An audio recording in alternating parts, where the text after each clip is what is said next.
If you obey all the rules, you'll miss all the fun. Katharine Hepburn.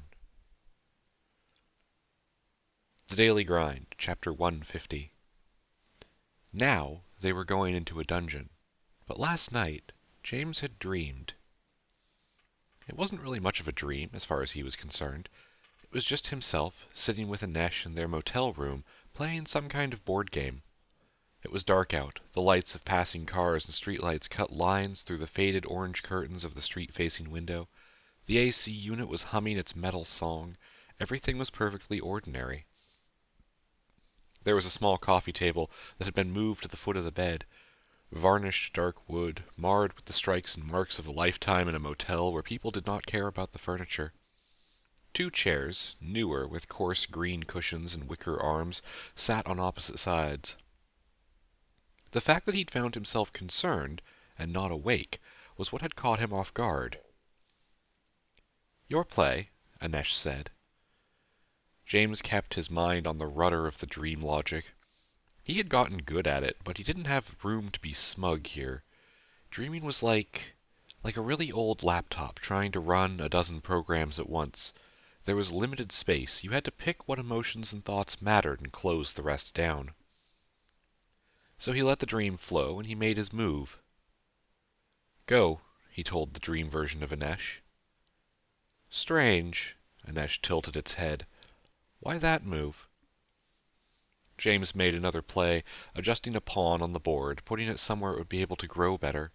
The space they were in was too crowded. There was no room for them to shine there. "You're playing the wrong game," Anesh said. "I'm playing the game that matters," James told the thing sitting across from him. He tried to focus on the board. There was a nice piece in play that he wasn't allowed to know about, which was frustrating. If he knew what it was, though, he could use it better, make the other pieces better. He narrowed dreaming eyes. It was right there. He could just... "You have to let that one go," Anesh told him. James glanced up sharply, sharper than he should have been able to in a dream. With a hard gaze that wasn't real, he tried to figure out what about Anesh had changed. "You see so much," Not Anesh muttered. "It's not a power, it's just you. How, I wonder? Are you alone? Are there others like you?" James didn't answer. He went back to trying to look at his missing piece. "Stop," the interloper told him, and with the word its side of the dream shifted to sorrow. Dimmer lights and a pitying expression greeted James as he looked up. "You don't want to do that," it said. "Why not?" James asked. "It's one of mine. I can feel it." Anesh's face looked strange with that gaze of dark consideration on it. "How aware are you really?" the stranger asked. "Enough, perhaps." It tapped the game board with a long, weary finger. "Taken you long enough." James had questions. He was waking up, but the dream wasn't breaking apart. His eyes weren't opening. He was waking up, and he was still in this motel room. He turned dream eyes on the door, but he knew there was nothing beyond it, before looking back at what was here with him. "Who are you?" he asked. "What are you?" "The right person," it said. "At the right moment." The words echoed with a style of truth to them, a kind of ontological certainty that was etched into the fabric of all things. It could have been, James figured, impossible for this thing to lie about its name. "That's not actually an answer," James told it, because dreaming or not, mouthing off to authority figures was just sort of an ontological truth of his own at this point. The right person at the right moment laughed softly at the narrative. "Where?" it told him. "You might not like it if that defines you forever," it said. It was still wearing Anesh's eyes, but they went on for miles and miles, years and years of tired trials. "Why are we in my dream?" James asked, barely brushing his thoughts against the thin cage of sleep. The figure across from him gave a small shrug. "There aren't many places around you in the real where it's safe for me to be." James turned away from it. The game was still in progress. He could think more about it now, but his eyes drifted back to the one piece that he couldn't know. "What happened to them?" he asked. "They did the right thing," it said, shaking its head. Idiot. Picked it up from someone they met once. And then, in that quieter, sad echo, they added, "You know why you can't think about them." Thoughts ticked forward in James's head. His physical mind was still a limit, and how fast time was working here was kind of up in the air, but his physical mind was still pushed well beyond human normal anyway. It didn't take him more than a few subjective dream days to make the connection. "Because they're an infomorph," he said. "I can almost remember them. Wouldn't that bring them back?" "Yes," the right person at the right moment said. "And no. And you are so close. Now ask the next question that I'm thinking." "Back from where?" James whispered. "From a next life. From a sister that loves her. From a new start." It was a cruel truth, and James couldn't help but sob at it. Whoever this had been, whatever they had meant, they were gone, and they could come back, whole and remade, as if nothing had changed at all. All it would take was a small sacrifice. And even if he believed that lie, everyone in this facade of a room knew what choice he would never make. James cried for a long time in this dream space, and the entity waited patiently, only occasionally stealing moves in their game, on part of a board that James couldn't see. But as with all grief, eventually, the worst of the venom was drained away, and James was left wishing that he could sleep. Actually sleep. He felt exhausted and empty, but still he rolled off the uncomfortable motel mattress, dried his eyes, and got up. There were still questions to have answers. The dream would have ended if he was no longer needed in it. "You gave me a padlock once, didn't you?" James asked. A languid nod, another little affectation that didn't belong on a nesh. "I did," the other said. "It was something you needed. Not quite sure why, but that's the way it goes more often than not." "I've been wondering about that." James was curious on the details. "I could have made it without the weapon, unless I used it wrong, or at the wrong time. I don't understand why that. Why then?" A truck rumbled past outside, past the door that went nowhere, out in an imagined street that didn't exist. "You could have made it," it nodded back at him. "I never have all my own answers, you know. All I know is that you needed it. Since the knots worked out, that means you used it well. That's all that matters. Sometimes it's something small. One extra bullet, plus or minus, tips the scales." "Is that what you do?" James asked. "Tip the scales," it nodded. "Little things. It matters more than you'd think. Big picture stuff here." "Are you on our side?" "You barely have a side." "That's not an answer." "I don't have one side."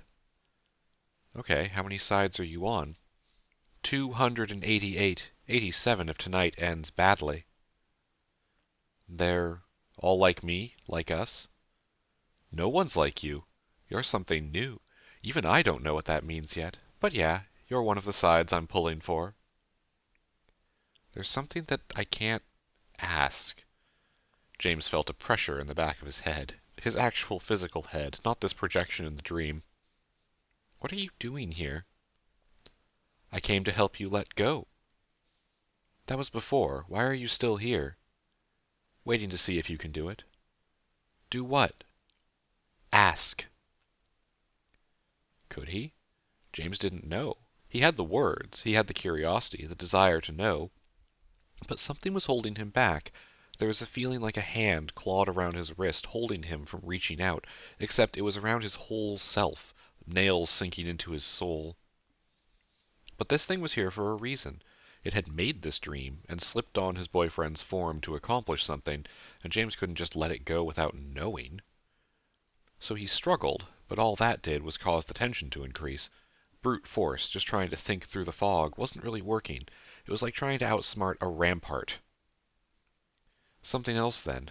Memory tricks, creative tools, discipline aids. Nothing let him slip out of the increasing tightness. The more he struggled, the worse it got. It wasn't something that he could fight. It was an immutable law of this dream, made for him. Like trying to run from an explosion during a nightmare, it was never going to happen. James looked down at the game board. He made a play, moved a knight into the same space as a paladin. Then he waited. It took a bit, but James had been having nightmares for a while now, and the first time he had thrashed so much that he woke Anesh up, his partner had found there was a perfect way to offer comfort to him. Anesh stepped into the dream through the skulljack link, wide-eyed, instantly aware of the dream logic and the false non-dream logic that was going on, furious to see an intruder wearing his face, holding James's spirit by the throat. "What do you want?" Anesh demanded of it. The right person at the right moment could have cried or laughed in equal measure. It grinned, a wild, manic smile that split the false face it was wearing. Around them, the dream was coming apart. The walls of the motel were just gone when no one was watching, chunks of things and conceptual objects vanishing without focus as the two partners began to actually wake up. For the first time, in a long time, it gasped the words as the dream dissolved. "I can say that I want you to..." It stumbled to its feet as the last of the furniture departed, leaving the three of them standing in a circle of white light in the middle of eternity. "Help me!" The last words came out in a hiss of panic as it reached out for James, a pleading look in tired, ancient eyes. Then it was gone. James woke up. Anesh didn't. He just rolled over into a different dream, tugging James back down with an awkward yelp by the cord connecting their necks that he had sleepily plugged into their skulljacks. They'd talk about what happened later.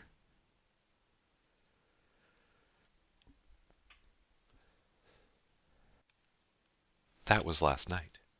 Now, their car slid through a mirage like a curtain of silk. Heat distortions dancing before and around them like the road was 200 degrees on a summer day, which would have been impossible since it was 2 a.m. on a Sunday. Ripples in reality lapped at the wing mirrors, tugging their way through open windows, and shimmered around them in the night, the dark road growing thick with distortion as James put the pedal down and followed the now barely visible red specks of Elle's tail lights. They'd passed through the gate, but they weren't in the dungeon yet.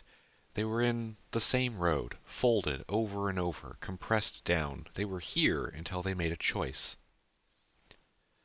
The place was looking for something. For a sense of adventure, he might have called it, but what Elle had said was much closer. It was looking for him to be running away. It wasn't hard to slide into that mindset. James was on vacation, after all, and there was a pretty strong desire to get away from whatever this stuff was that looked like it was trying to eat his car. Next to him, in the passenger seat, James noticed Anesh clenching his teeth and gripping tight to the armrest as he watched one of the ripples getting closer to his head. The distortions flared to a greater height, heat waves in the dark of night, before they parted like a veil and fell away. James and Anesh whooped as the world around them lit up. They'd made it through, and were also partially blind while their eyes adjusted. Elle could have maybe warned us about the bloody sun. Anesh had an arm in front of his face as he yelled. James had no such luxury, just trying to keep his watering eyes open enough to stay on the road. He wanted to respond that he suspected the dungeon had softer form of anti-meme on it, which was why Elle couldn't explain that much. But when he tried to form words, it just came out as a pained, growly noise. When both of them could finally see properly, the sight of the space they had cut into was something else. The road stretched away from them, so far that it melded with the horizon. Gone were the trees and scrub brush. In its place, only flat, dusty sand and gouts of red rock jutting out of the ground surrounded them. Ahead, Elle was slowing her car to a stop in the middle of the road, pointedly avoiding the gravel shoulder, and from his vantage point, Anesh could see it wasn't gravel, but thousands of dull metal burrs on the side of the road. Weeds grew up from that pile of metal, plants of greens and yellows so bright against the dull sand they almost hurt to look at. A few years ago, before having seen a little of how weird the real world could be, James would have thought that those were just dungeon constructs. Now, though, he recognized the mullein plants as the kind of things that grew in the natural world. They just looked bizarre if you ever stopped to take a closer peek at them. Overhead, a pair of suns that looked far too close for anything to live under them cast down angry rays, baking the road and sand and dirt around them. One red, one yellow, side by side in the sky like they were in a close race to see who got past noon faster. In the distance, James could see a small curve where the road forked. In the crook of the fork, 5 miles away or so, was a tiny speck of a structure that James couldn't quite make out, even with his one upgraded eye. He let the car roll to a stop behind Elle, softly applying the brakes to shed speed. He'd cracked his door and was about to step out when Anesh called a warning. "Ah, something in the road," his partner shouted at him, and James jerked his foot back, looking down to see a small bulge in the asphalt darting in swooping circles around his driver's side door. It wasn't the only one either. There were maybe 10 or 20 of the things, slowly circling their cars like a shadow underwater, little mobile speed bumps. Elle cracked the door to her own car and was standing in the footwell of the driver's seat, arms over the roof to hold herself up as she called back to them. "Oh yeah, watch out for those," she yelled. "They don't jump or anything, just don't let them get your toes." "How the fuck did you ever survive this place?" James yelled back. "Charm and good luck," Elle replied. Anesh, by this point, had put his seat back and crawled into the back of the car, getting a good look around them at the small pavement creatures. "She must have a lot of good luck," he muttered as he watched the school of speed bumps move. They didn't look like much, just little blisters of asphalt, maybe the size of a particularly thick arm, but the way they moved really did remind him of fish, and so far he hadn't seen any of them try to break the surface. "So what now?" James called over to Elle. He stole a quick glance behind them and noticed that the road that led back to reality seemed almost boring, right up until it hit the archway of signs that led into the real world. It was like the dungeon knew what it had to offer, and it was making the real world as unappealing as possible. But it made the exit easy to spot at least, which was nice. "Now we go find something," Elle said. "Generally safer here during the day, so we're in luck. If we stick to the side roads, we should be able to explore without anything serious trying to jump us." "Sorry, side roads?" James looked down the 2-lane highway. "What side?" "Can't tell you exactly," Elle shrugged, seeming to not even notice that she wasn't kidding when she said can't. "There's usually a lot of space between stuff, though. This is normal. Normal for this place," she corrected. "We'll need to raid a gas station at some point, but it's fine. Time passes a little differently here, so there's no pressure." "Differently how?" James demanded. "Wait, don't tell me. You can't tell me." He sighed. The memeplex around this place was suddenly feeling a lot more dangerous, he realized. Why had they come in here without doing more questioning, more preparation? "All right, let's get moving. We'll follow you." "Okay, keep an eye out for secret roads," Elle yelled back. She seemed to be in good spirits, which was suddenly infuriating to James, who felt like he had almost been tricked into a dangerous situation, partially by Elle, but mostly by the dungeon itself. "Long distances, huh?" he grumbled under his breath as he looked down at the shimmering road. Behind him there was a grinding noise, and he turned to see Anesh tossing chunks of a ham sandwich onto the street, the little bulges in the asphalt quickly swarming them and splitting open into rows of grinding gears that snapped shut around the morsels of food, pulverizing them. "Making friends?" "I wanted to see what it looked like inside." Anesh shook his head with pursed lips. "I don't like it. No, I do not." "So Elle's absolutely under some emetic effect," James said as they got moving. Anesh stayed in the back seat, crouched in the middle of the car so he could react quickly to anything. They'd planned out their general engagement strategy, at least. That was something. "And I think we might be too. Why didn't we prepare more?" he asked. "We're pretty well armed," Anesh pointed out. "Yeah, but no extra gas cans," James said. "And we're always pretty well armed." It was true. Standard body armor for them, slightly incredibly illegal P90s, shield bracers, well-sharpened short swords. James was wearing that earring that let him turn invisible and perfect a strike, and Anesh had that weird binder that turned kinetic energy into paperwork worn as a buckler. They both had 2 blue orbs ready to go. About 14 uses of manipulate asphalt apiece, with James also having 20 refine gas charges, and Anesh a bit more lucky with separate alloy. They were more or less prepared for anything that they would have a chance against anyway, especially on a place that was a road. "She said to keep an eye out for secret roads," James told Anesh as they started driving again, quickly picking up speed behind Elle. She wasn't being shy about opening up the throttle, so James trusted her experience and kept up. Not sure how we're supposed to do that going 80.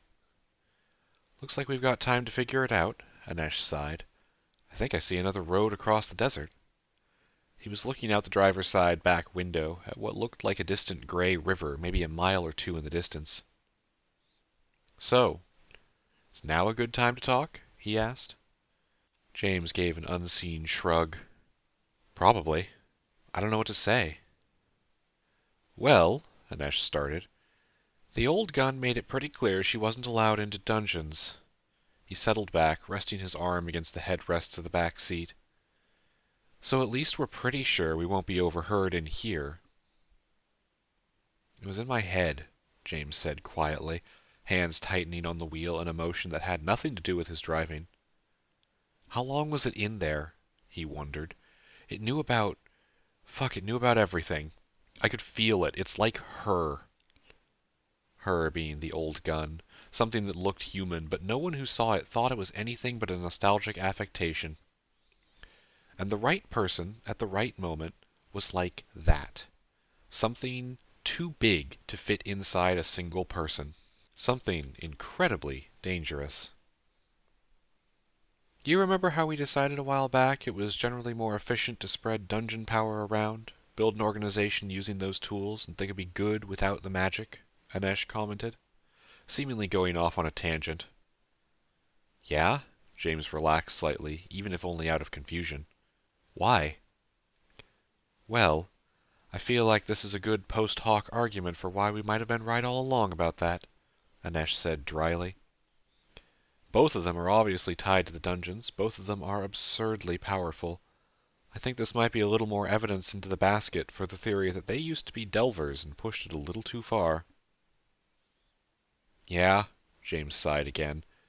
Maybe. What do we do about it? About this one? Don't give me that look. I'm not saying its name every time. I think we do nothing. Anesh gave his own sigh. What are we supposed to do, anyway? Help it? How? Fight it? Why? No, we treat them the way we're treating the government. We keep going, we keep our eyes open, we hope we don't get too much notice before we're ready to handle it properly. Bah!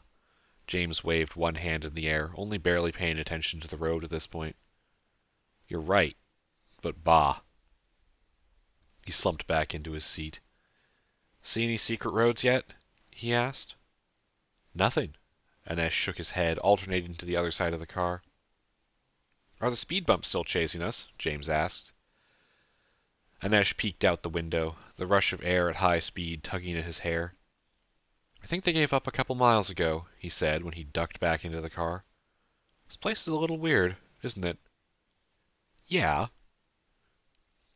They kept driving, kept following Elle's car ahead of them. It was a strange feeling, because they'd literally just been doing this same thing for a week. In theory, they had practice at it, but now it was all so different. James knew they were in a dungeon. He could feel it, almost. Anesh could too, though his ability to sense it wasn't quite as strong as James'. It was a feeling of electric salt on the tip of his nose, that there was something about the very air around them that wasn't possible, wasn't real. And that feeling made it functionally impossible to just zone out and let the desert roll by. This wasn't a relaxing road trip. This wasn't him and his boyfriend taking a pleasant drive across the country and seeing some mountains. This was a delve. Contact right. Anesh's voice was calm but sharp. It was almost with relief that James finally had something to focus his tension on. To the right of the road they were driving, maybe 200 or 300 feet away, there was the clear silhouette of another car, driving parallel to them in the sand. It wasn't kicking up any dust, though, which is why James hadn't spotted it. It also wasn't getting closer, just keeping pace with them as they drove. We're coming up on what looks like a gas station, James said, eyes on a rapid rotation between the side windows, his mirrors, and the road. Radio L, ask her what the plan is. He heard his partner talking through the two-way in the back seat while he kept the car on the road, and a minute later, Anesh relayed back to him the conversation. She says there's a break in the caltrops around the building. Pull around behind the garage, kill the engine. The other car should pass us by. James gave a quick aye aye and started to let the car drift down from its considerable speed so he could make the turn off easily. Elle didn't bother slowing as her own vehicle jerked in what seemed like a wild, heart-stopping motion, weaving through the gap in the metal spikes on the roadside, whipping around behind the simple brick structure of the gas station that they'd come upon rather abruptly. James didn't know why she was in such a hurry, but since nothing was trying to kill him yet, he took it a little easier and tried to not flip his car over. He pulled alongside Elle's bright red convertible just as she hopped out of it. To their left, the solid brick wall of the little gas station, and to their right, only more desert. They were positioned such that whatever car driving next to them was, there was a good chance it would miss them in the shade of the building. "Come on," she shouted, waving a hand to them. James shrugged and killed the engine, he and Inesh checking the pavement before hopping out and following Elle as she dashed around to the corner of the building. "What?" James hissed at her as he and Inesh stacked up behind her, Inesh keeping a watch on their rear while James tried to peek at whatever Elle was looking for. "Are you doing?" "Avoiding the other drivers, duh," Elle whispered back. "Why?" James asked. "I get that this is hard for you, but come on, at least tell us what's going on right now," he demanded.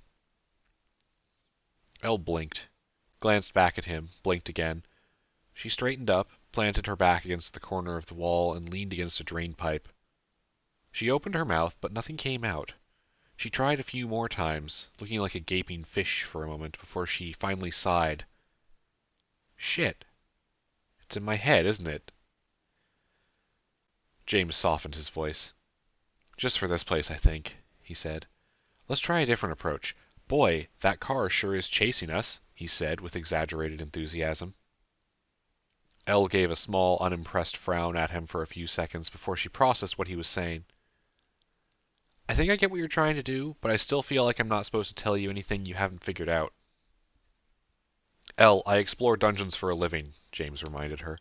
"I am a professional whatever this is. You can safely assume I know things." They all tensed up and went quiet as the other car that had been shadowing them flew past, a couple 100 feet out in the rocky sand. It was moving a little slower than before, maybe it was looking for them, but either it didn't spot them or it didn't care now that they were parked. Inesh still kept his gun sighted on it while it rolled by, just to be safe. Once it was gone, Elle continued. "Good point. Doesn't work." She shook her head. "Damn, I was hoping." James snapped his fingers. "Okay, you're clearly worried about the other cars. Since we're standing here, I'm guessing parking lots are a little safe. You can give us advice since you told us to kill the engine. I'm guessing that's what they're after. So, do we check the inside of the building now?"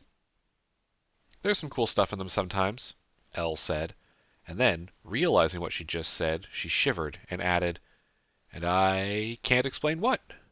Holy shit, now that you point this out, it's everywhere, isn't it? Wow, I hate this." "Welcome to mimetic warfare." James blew out a long breath. "It'll be fine. We're working on some countermeasures. Also, you survived in here without our help. We'll be okay tonight. Just do what you can. We'll pick up the slack." "Fine. Got it. Okay. Let's go. Stay quiet." Elle didn't look fine. It looked like she was clawing at her own hands in frustration, but James didn't want to say anything and make it worse. "You left your gun in the car," Inesh quietly informed Elle. She made a farting noise with her cheeks. "I never shoot anything anyway," she admitted. "I mostly sneak around and outrun anything hostile. I had to shoot one of the mechanics once, and I just attracted a flock of these weird-ass vulture things." Inesh cleared his throat. "Sorry, culture things? What the hell?" "No, vulture. They're like big feathery birds," Elle corrected him. "Guys," James cut them off. "As fun as it is to watch you figure out the lines of how little information Elle can give us, can we go check out the building?" "Oh, sure, you're going to be disappointed by what's inside, though," Elle cheerfully informed him. "These fringe bits are never that cool." Inside, it turned out, well, it wasn't like Elle was lying. James was a little disappointed, but the style of disappointment was a bit different than what Elle might have expected. Inside was a maze of store shelves and wet floor signs. Literally a maze. It took the experienced eyes of James and Inesh 2.5 seconds apiece to realize the inside was larger than the outside. A fact they had grown to accept probably applied to more structures than it didn't. The sharp beige metal shelving units, all of them dotted with holes to slot signs or hooks into, rose up to the ceiling in some places. In the few spots where they didn't, it was clearly because climbing through the raised holes was the only way to progress. Similarly, when the sign said wet floor, they meant it. James was still dragging around a gallon of water in his soaked pant leg from where he tried to step in one and misjudged the depth. Nothing ambushed them here. There were no traps, just a particularly unsafe jungle gym to roam through. Once they heard a truck rumbling by outside, but Elle informed them that just happened sometimes. There were never any cars that made noise like that. There were just sound effects in the distance. When they reached the front counter, after about 20 minutes of light exercise and basic puzzle-solving abilities, all there was to be found was a dusty cash register, sitting open and with nothing in it. A broken glass case probably once held cigarettes and lottery tickets, and a cork board against the back wall with half a safety notice pinned to it and a scrap of travel brochure still hanging from a single lone thumbtack. "I am disappointed," James said, crossing his arms and staring out the plate glass window at the pair of old gas pumps between them and the road. "I figured you might be," Elle said. "But hey, scrap of a map." She plucked the thumbtack off the board, letting the safety notice drop to the floor as she grabbed the brochure. "Elle, we don't know what that means." James tiredly shook his head. "You know what bothers me the most?" "That you haven't gotten to fight a car yet?" Elle asked. "No, I'm fine not fighting. Though I do wish if I was going to be clambering up shelves that I'd worn shorts or something. It's so hot in here." James wiped at his forehead. His armor was not exactly breathable. "No, it's just so empty. There's nothing in here. There's no weird dungeon snacks or anything. Actually, this whole place seems a bit forlorn." He turned to gaze back out the cracked window pane. "There's always something on the horizon to get to," Elle said quietly. "But it never gets that much denser, if that's what you mean. There's lots of wide open spaces." "Does the petrol work?" Anesh asked, looking under the counter for the buttons that turned on the gas pumps. He found them, and it didn't take long for him to click them into the active position. "Well, I guess we can find out." "Holy shit," Elle said, staring at him. "Holy shit, that's why they only work sometimes." She leaned an elbow on the solid part of the counter and half slapped herself on the forehead. "I'm a fucking moron." "Have you ever worked at a gas station that wasn't remodeled after 1980? James asked. "Because that's the only way you'd know that. I'm not even sure why Anesh knows that." "YouTube," his boyfriend answered simply. "So what's the map do?" James asked, pointing to the scrap of tourism brochure in Elle's hand. She looked at it, eyes narrowed like she was focusing. Nothing happened. "Can't tell you," Elle shrugged. "You want it?" James took the offered bit of map. "I'm confused. Do the maps do something? Are they magic? Is this where your spells come from? Am I asking too many questions you can't answer? Is—" "Yes!" Elle angrily burst out her own answer to the last question. "Thanks, jackass! God, you know I can't say anything. Why are you reminding me?" "I'm kind of an idiot," James admitted by way of apology. "Sorry, I'll try to be better about that." He pocketed the small piece of map, about 10 square miles of the Yukon from the look of it, and shrugged. "So, back the way we came, on to the next place?" "Oh, we can just go out the front door now," Elle pointed, and sure enough, there was a painfully obvious route straight to the front door, which absolutely had not been there when they had come in. "Also, we should gas up first," she said, clearing her throat. "For reasons I cannot say." "I'm glad you're finding workarounds for this stupid anti-meme," James complimented her as Elle stomped out of the building. "We're coming back here sometime and dismantling this entire building with a backhoe until we find this place's version of an orange orb, aren't we?" Anesh whispered to James as they followed Elle back out into the sun, his boyfriend nodding along to the words.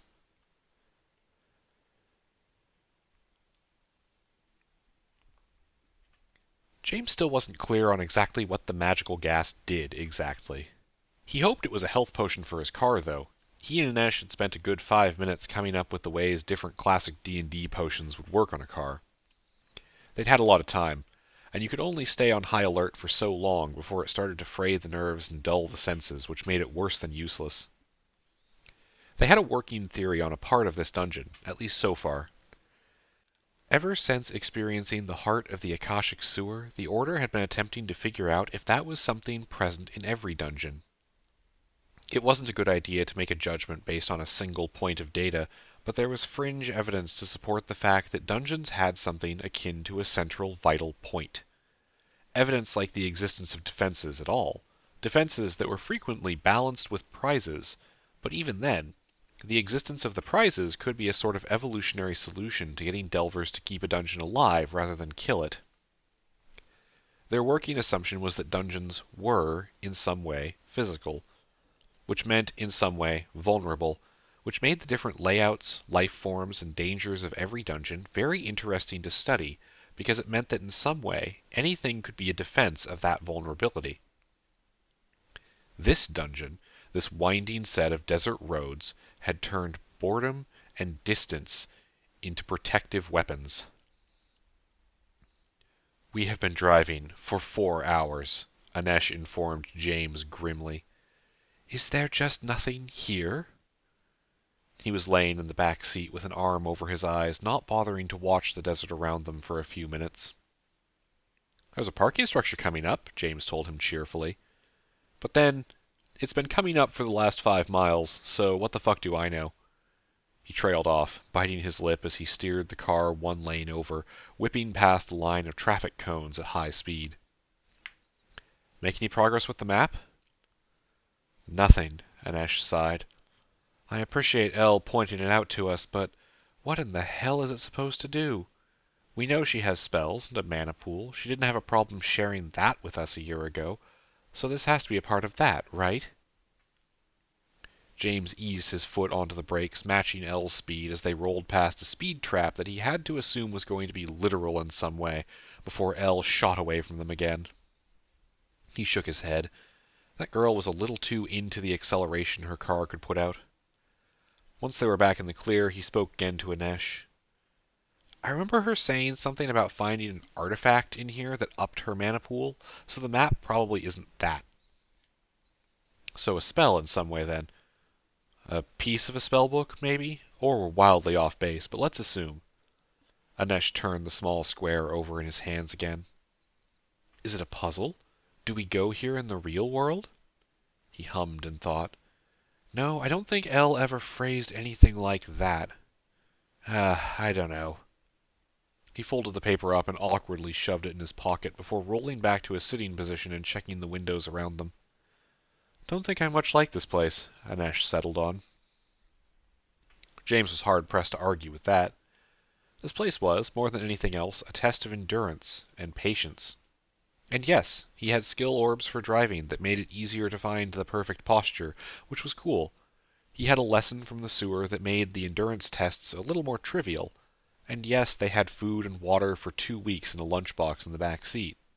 But it was the patience part that James was having trouble with.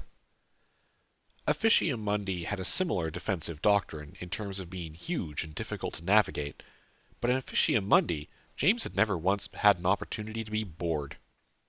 Every corner could reveal a new world within a world, a new life form, a new hidden treasure, a new secret buried somewhere around just the next turn. Anything was possible. But here? He had been driving for 4 hours, as Anesh had so helpfully pointed out, and what had they actually done? He'd been imagining speeding away from packs of hunter-killer motorcycles, puzzling out the warped spaces of Escher loops on ramps, and pillaging arcane mechanic shops for car parts that broke reality.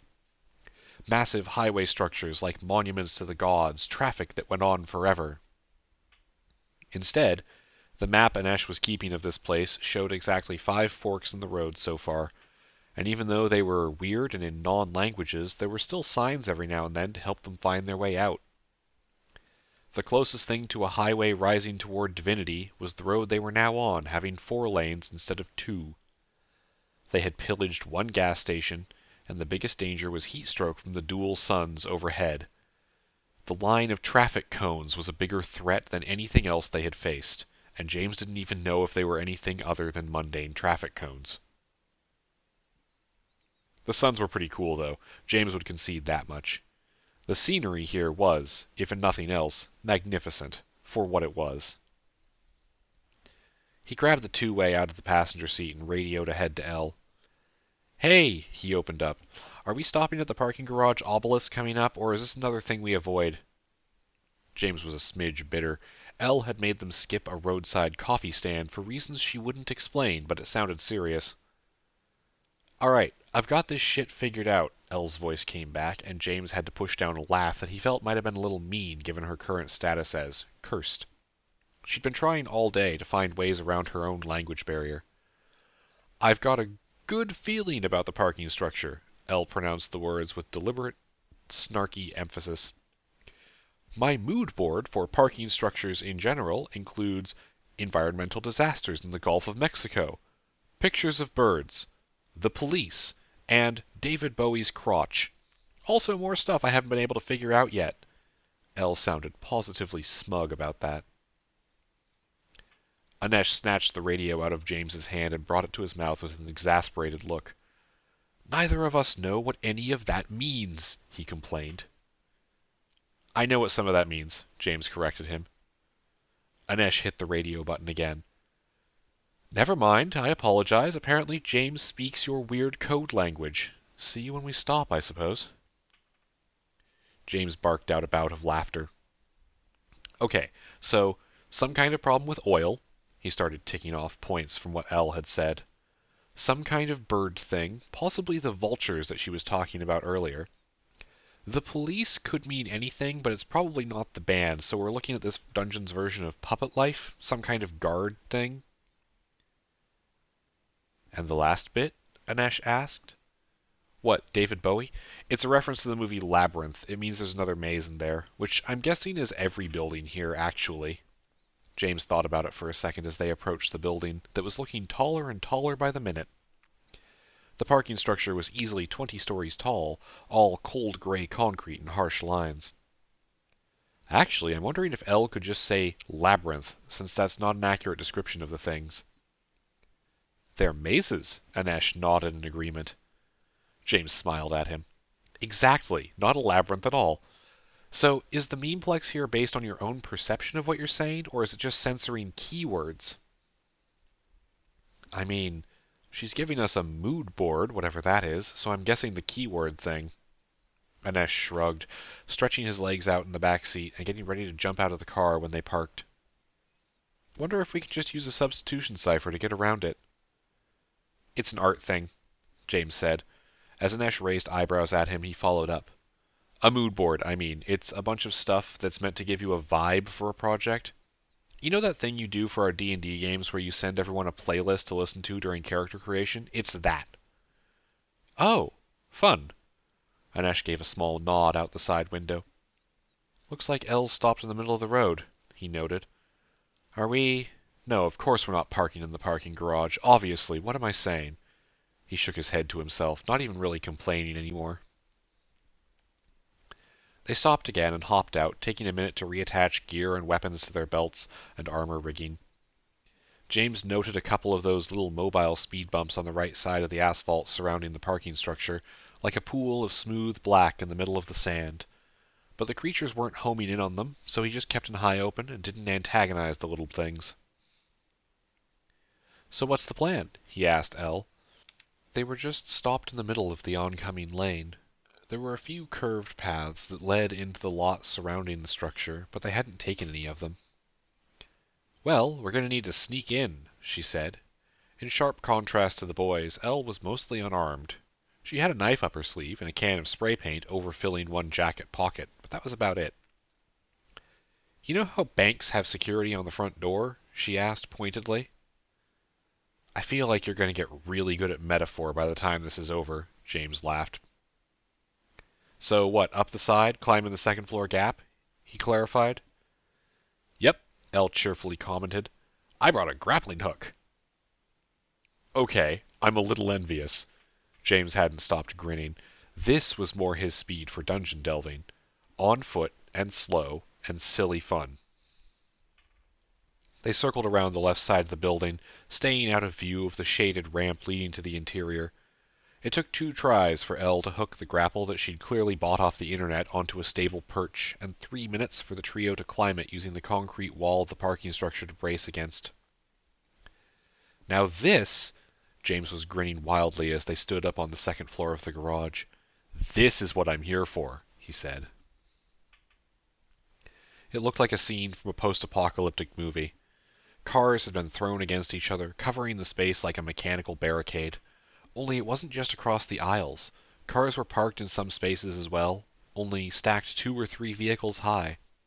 There were places, Anesh quickly spotted, where the obstacles weren't even entire cars, just a windshield or a single door, unconnected to any frame. It was the perfect cluttered puzzle, offering just enough information to frustrate with no indication of where you were supposed to go. Except they already knew where they were going. Up. The alcove they'd landed in was one of several against the outer wall, and Elle quickly ducked down as they heard a rattling noise from around a corner. James and Anesh followed her lead and moved forward in a low walk to peek through a gap in the press of machinery. Okay, Elle whispered to them, winding up the rope for the grapple she'd retrieved. The ramp up is over there, she pointed. I think we can get there through the floor. It's not cluttered over here that bad. Or we could just climb up and slip through the pipes, but something might see us. I'm good being sneaky for as long as we can.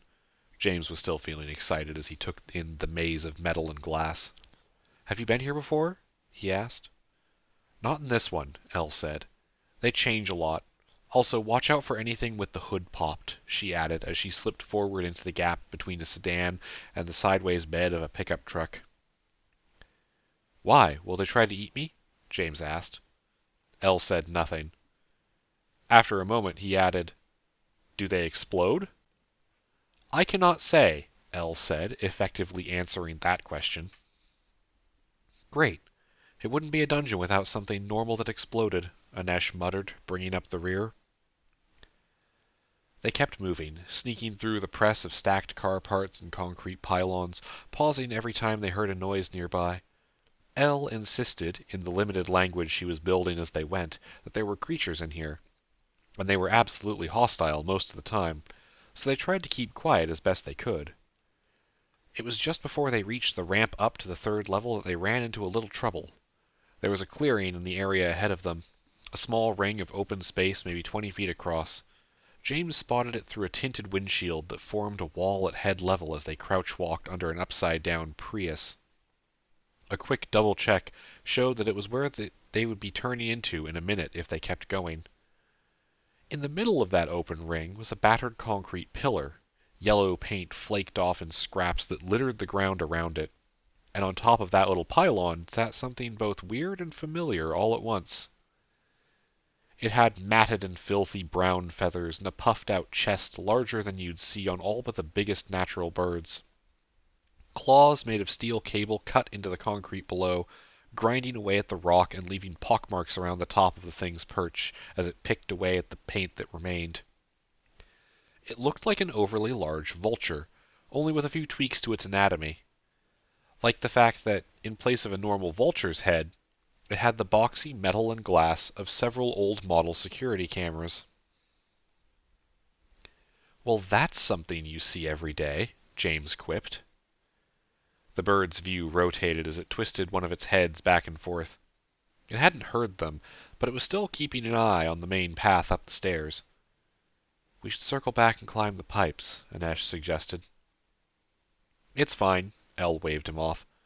They can hear, but only barely. If we blind it won't react. We can just slip past. She pulled the can of spray paint out of her pocket and was shaking it with a rattling clack-clack. That's the most comprehensive answer you've given all day. Yeah, I think the bullshit turns off when there's something nearby that might kill us. Elle looked at the low gap she would have to slide through. Can one of you watch from the glass back there and tell me when it's facing away? On it, Anesh slid backward. Wait, go back to the pressing danger? James asked, but he was ignored by the other two. Okay, 3, 2... Anesh counted down, holding up fingers for Elle to watch. All right, go, he whispered loudly to her. Elle darted forward, James following closely just in case, and Inesh moving behind them. She didn't hesitate to rush the concrete pillar in the middle of the open space, and with an almost casual motion, reached around at an angle and blasted pink spray paint into the eyes of the vulture perched there, one after the other in a perfectly neat row. James had been tensed for a fight. He'd preemptively set his bracer's blocking target to bird claws, which was the closest he could get before just saying birds, and his hand was on the hilt of the sword at his belt. But Elle hadn't been kidding about the lack of reaction. As she pulled back and the creature's sweeping gazes passed back and forth over them, its vision completely blotted out, it didn't even twitch, except to rustle its wings a bit. He wanted to say something either about how that was insane or disappointingly easy, but then he remembered they were still mere feet away from something that could probably cause serious problems if it heard them, so he kept his mouth shut as they moved on. The third floor was more maze-like. The biggest threat was sharp edges, and that wasn't meant to discount just how sharp some of the edges got. The fourth floor had the first car that threatened to detonate on them. James spotted it ahead of them, something about it giving him a bad feeling, and they took the path of climbing over stacked cars rather than pass it by.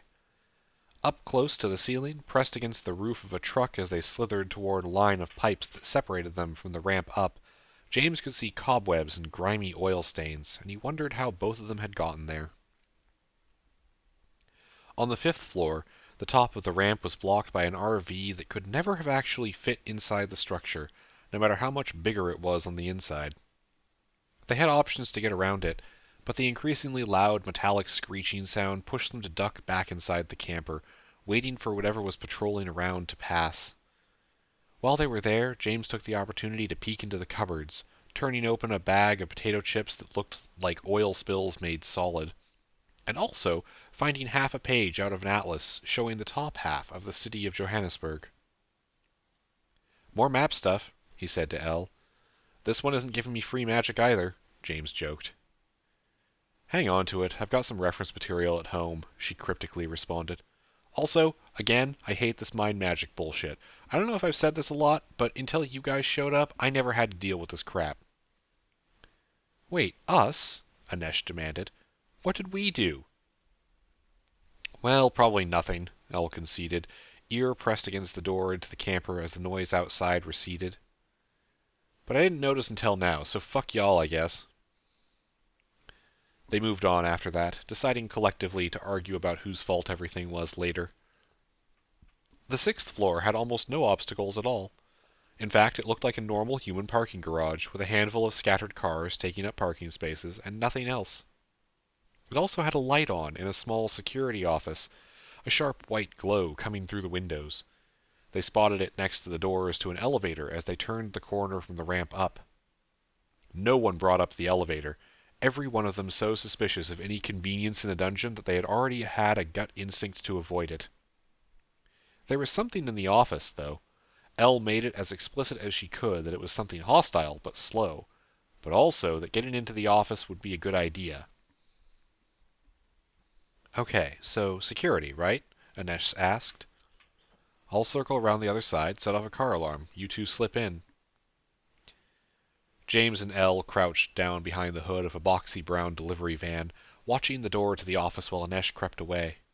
A minute later, the whooping siren of a car that had just been kicked in the front bumper rang out, echoing painfully loud against the naked concrete around them. The thing in the office moved quickly as it scuttled out from the room, and James's heart leapt into his throat as he hoped Inesh had found a really good hiding spot. It had 4 thick metal limbs like girders with joints in them, jutting out from a body that was suspended a few feet over the ground and looked like a ball of silver and black gears, all turning and grinding against each other with every step. The legs went up from its form at 45-degree angles before sharply angling downward to where they met the ground in a trio of dull spikes. On the sides of its legs, exposed gears and belts connected to its main body held by thick wheels, which could presumably be used if it were to flatten itself to the ground. Wires trailing spark plugs dangled beneath it, rattling against each other with an electric hiss of cracked casings. It was, James realized, almost amused, wearing a shredded blue jacket and hard-billed cap, a mockery of a uniform. With jerky motions and the echoing noise of metal striking smooth concrete over and over, it darted around the corner, climbing over one of the parked cars with a grinding screech as it hunted after the alarm still blaring, somehow failing to set off even more on its chase. James and Elle sprinted for the open office door as soon as it was gone. It was a running joke with James at this point that he had given up being surprised a long time ago. But he was still a little caught off guard when the monstrous thing's office was just normal. A desk, a coat rack, a monitor for watching security cameras. This could have been in a regular parking structure anywhere on Earth. The only thing that stood out was the simple iron gear, hovering 5 feet off the ground and humming like a well-tuned engine, sitting at the back of the room. Elle grabbed it while James swept the desk and snagged a copy of Big World Travel magazine with most of its pages removed. And then, as the gear's humming snapped to nothing when it was moved, they turned and bolted out of the room. They met Anesh as he was rounding the corner, legs pumping as he dashed toward them. "Run!" he shouted, and James knew that his hiding spot hadn't been good enough. James didn't run. He slid into a shooter's stance, brought his little bullpup rifle off, and flicked the safety off as Anesh saw what he was doing and turned his run into a sliding roll out of James's line of fire that landed him somewhat next to his partner. When the sentry rounded the corner behind him, momentum coming to a complete halt to manually turn their direction, he sent a swarm of bullets downrange with a series of metallic tang noises with every shot. Sparks flew from the gears of the creature's body and the metal of its legs, and the high-velocity impacts didn't seem to do more than annoy it. "Okay, run!" James yelled over the ringing in his ears, grabbing Anesh's arm and hauling him up. Elle, being smarter than either of them in this one case, had already booked it down the ramp. As James and Anesh awkwardly tried to sprint at a downward angle and the sentry thundered its way toward them, Elle waved from a gap in the cars below. "This way!" she yelled, turning around and vanishing between the bumpers of a couple cars that weren't quite fully pressed together. James and Anesh had to squeeze a bit more than she did, with the armor they were wearing, but the thing closing in on them was a good motivation to move quickly. When they got through, it was into one of those alcoves they'd landed in, and Elle had wedged the hook of her grapple as best as she could into the front bumper of a pickup. "Go!" James yelled, as if she needed the encouragement. Elle was already rolling over the edge of the concrete wall, hands on the rope as she let herself slide down in a barely arrested fall. James shoved Anesh forward and helped his partner make the hop up the ledge before he also vanished out of sight. Pulling himself up the concrete barrier, not thinking about how close the thing chasing them might be, and especially not thinking about how much rope Elle had actually brought, James thanked every ounce of dungeon-delving experience that had led to him wearing gloves, and let himself fall. The rope made a buzzing noise against the material of his gloves as he held onto it, and then suddenly there was no more rope, and he fell the last story to slam into the hard pavement. Elle was there, yelling something and helping him and Anesh up, and with stumbling, painful steps, James found himself running for his car, head reeling from the impact. Behind them, the sentry slammed into the ground in a brutal mess of metal shrapnel. As James started to fumble with his engine, he saw the broken thing on the pavement in the shade of the parking structure stand up anyway and begin taking its own stumbling steps in their direction. He made sure Anesh was alive in the back seat before slamming on the gas and getting out of there, though his boyfriend seemed to be doing quite a bit better than he was. Taking the lead this time, as if by mutual silent agreement, the two of them and Elle decided that that was enough dungeon delving for today. After a few miles, James felt the adrenaline starting to wear off. His legs started hurting with a dull, throbbing pain, and he started to worry that he'd broken something in the fall. A part of him, as they headed back to the breach in reality, felt a little cheated. 5 hours, and more still to go to actually leave this place, and what did they have to show for it? A few pieces of maps that might be magic, a weird humming gear, more bruises than they'd started with. He could see why this dungeon's defense worked. He wasn't feeling particularly motivated to come back. But then again, dotted around there were mazes and monsters, and the kind of adventure that he really did live for. And James found himself smiling without thinking about it. He would have come out here and helped Elle no matter what, offer of the dungeon or no. But as long as the dungeon was right here... Well, maybe he'd find the time to see what was down just one more road. I think I need new bones, Anesh groaned from the back seat. Okay, one more road next time. And with a little better planning, too.